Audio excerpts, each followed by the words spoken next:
दोस्तों कहते हैं कि एक सच्चे आर्कियोलॉजिस्ट का काम कभी नहीं रुकता, क्योंकि दुनिया में कहीं ना कहीं हमेशा कुछ ना कुछ मिलता ही रहता है और आर्कियोलॉजिस्ट हमेशा इसे खोजने के लिए तैयार रहते हैं। इसी प्रकार पिछले कुछ वर्षों में उन्होंने बहुत सारी खोजें की हैं, जिसने लोगों को अचंभित कर दिया है। और इस वीडियो में हम ऐसी ही कुछ इनक्रेडिबल डिस्कवरीज के बारे में आपको बताएंगे।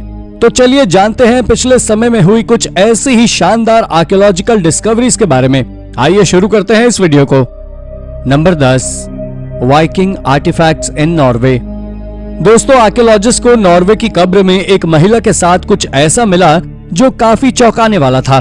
दरअसल 2020 आर्कियोलॉजिकल सर्वे में कब्र में एक महिला का शव मिला जिसने वाइकिंग एज के कपड़े पहने हुए थे।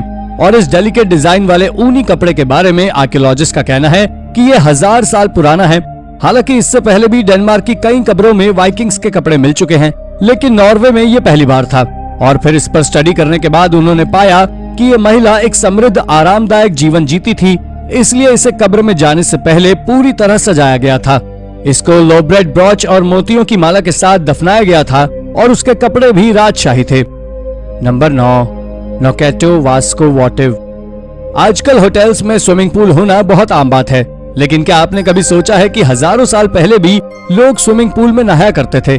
दरअसल 2005 में आर्कियोलॉजिस्ट को इटालियन हिल साइड पर एक ऐसा वुडन स्ट्रक्चर मिला जिसके बारे में ये अंदाजा लगाना बहुत मुश्किल है कि आखिर ये है क्या और इसे क्यों बनाया गया था। और लगातार 16 साल तक इस पर स्टडी करने के बाद पता लगा कि ये स्ट्रक्चर 3400 साल पुराना ब्रॉन्ज एज का है, जिसे एक ओक ट्री की लकड़ी से बनाया गया था और इसका साइज एक स्विमिंग पूल के बराबर था। वैसे दोस्तों उस समय लकड़ी का इतना अच्छा और बड़ा स्ट्रक्चर बनाना कोई मामूली बात नहीं थी और यही बात इसे इतना खास बनाती है। लेकिन आर्कियोलॉजिस्ट का कहना है कि उस समय इसे स्विमिंग पूल की तरह नहाने के लिए नहीं बनाया गया था, बल्कि कुछ सुपरनैचुरल वाटर रिचुअल्स के लिए बनाया गया था। लेकिन इसके पीछे कितनी सच्चाई है ये कोई नहीं जानता। नंबर 8, ऑटिन्यू मैन। दोस्तों साइरियन कोस्ट के युगारिट में 3200 साल पहले एक घर में एक आदमी रहा करता था जिसे ऑटिन्यू मैन के नाम से जाना जाता है, जो अपने युग के बड़े व्यापारियों में से एक था और ये असीरिया, बैरूट और इजिप्ट के शासकों के लिए काम किया करता था। और ये सभी जानकारी आर्कियोलॉजिस्ट को ऑटिन्यू के घर से प्राप्त बेक्ड क्ले टैबलेट से पता लगी है और वहां मिले ज्यादातर डॉक्यूमेंट से कॉपर और वुड को सीरियन इंटीरियर को एक्सपोर्ट करने और अन्य कुछ सामान को इजिप्ट और साइप्रस से इंपोर्ट करने की बात पता चलती है।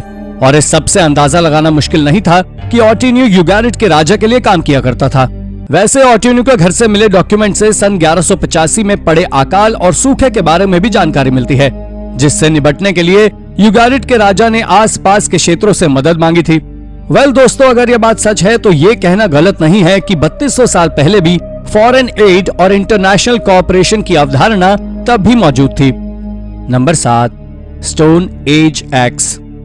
आज के समय में आर्कियोलॉजिस्ट द्वारा स्टोन एज के समय का सामान खोज निकालना एक आम बात होती जा रही है, लेकिन स्टोन एज की एक कुल्हाड़ी जिसका लकड़ी का हैंडल अभी तक सही अवस्था में हो, ये एक बड़ी डिस्कवरी में से एक है, क्योंकि लकड़ी समय के साथ खराब हो जाती है। और ऐसी ही एक 5500 साल पुरानी लकड़ी की एक कुल्हाड़ी नवंबर 2019 में एक आर्कियोलॉजिकल सर्वे के दौरान डेनमार्क के लालालैंड आइलैंड से मिली है। और जहां ये एक्स मिला है वो जगह पानी में डूबी हुई थी और ये कुल्हाड़ी समुद्र तल के नीचे से प्राप्त हुई है, जहां मिट्टी में ऑक्सीजन की कमी होती है। और शायद यही कारण है कि अभी तक अपनी सही अवस्था में मौजूद है। और इसके साथ साथ यहाँ वुडन स्टेक्स, बोज और पैडल्स भी मिले हैं, जिससे अनुमान लगाया जा रहा है कि शायद इस रास्ते से व्यापार किया जाता था। Number 6, Poland road.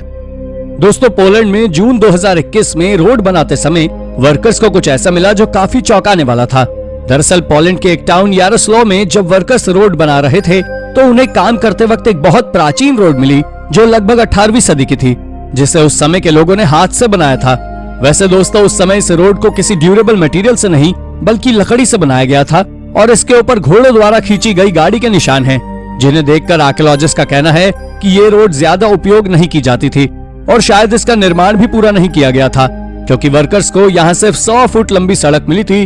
और फिर बाद में आर्कियोलॉजिस्ट द्वारा छानबीन करने पर आसपास कुछ और सड़क के टुकड़े मिले हैं, लेकिन इसका कोई संकेत अभी तक नहीं मिला है कि ये अलग अलग खंड कभी जुड़े हुए थे। Number 5, Zurich opera house. आजकल स्मोकिंग करना और ड्रग्स का सेवन करना एक फैशन बन गया है, लेकिन क्या आप जानते हैं कि हजारों साल पहले भी लोग अफीम का नशा किया करते थे।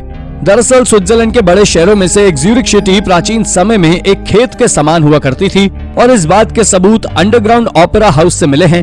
यहाँ 2021 में आर्कियोलॉजिस्ट को कुछ ऐसे एविडेंस मिले हैं जिससे पता चला है कि इंसानों द्वारा यहाँ दुनिया की सबसे प्राचीन अफीम की खेती की जाती थी और वैज्ञानिकों का कहना है कि यहाँ मिले अफीम के बीज लगभग 7,500 साल पुराने हैं और इनमें से 87% बीज एक प्रकार के घरेलू खसखस के दाने जैसे हैं, जिससे पता लगता है कि शायद एंशिएंट ज्यूरिक ह्यूमन स्मोकिंग और अफीम का सेवन करते थे या फिर इसे दवाई में और दलिये के जैसे खाने के लिए उपयोग में लाते थे।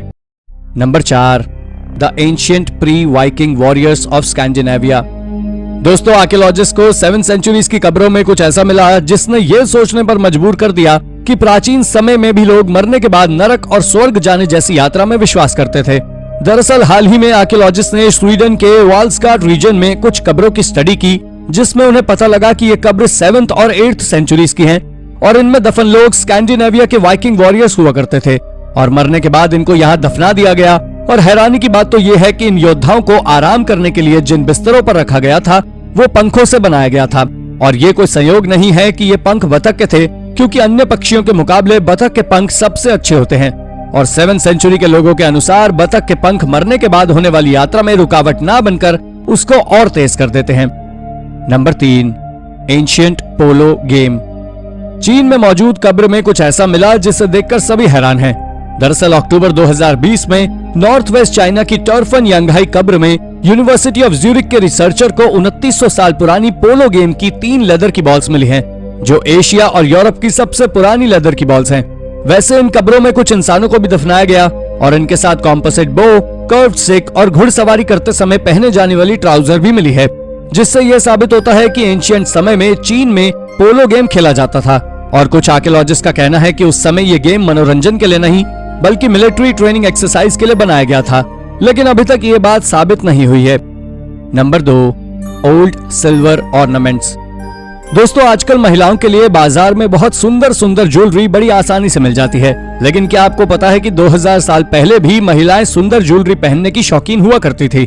दरअसल अक्टूबर 2020 में हुई एक खोज से पता चला है कि पोलैंड में 2000 साल पहले गॉथ्स द्वारा ज्वेलरी बनाई जाती थी, जो रोमन द्वारा बनाई गई ज्वेलरी से ज्यादा बेहतर हुआ करती थी।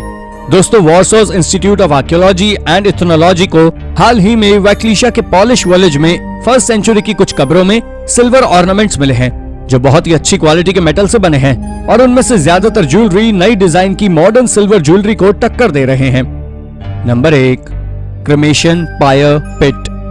पिछले कई वर्षों में आर्कियोलॉजिस्ट द्वारा की गई खोज में प्राचीन लोगों द्वारा जहाजों में दफनाने, समुद्र में डिस्पोज करने से लेकर मम्मीफिकेशन तक सब कुछ मिला है, मगर आज के मनुष्य द्वारा क्रेमेशन यानी कि दाह संस्कार करने जैसा कुछ नहीं मिला था।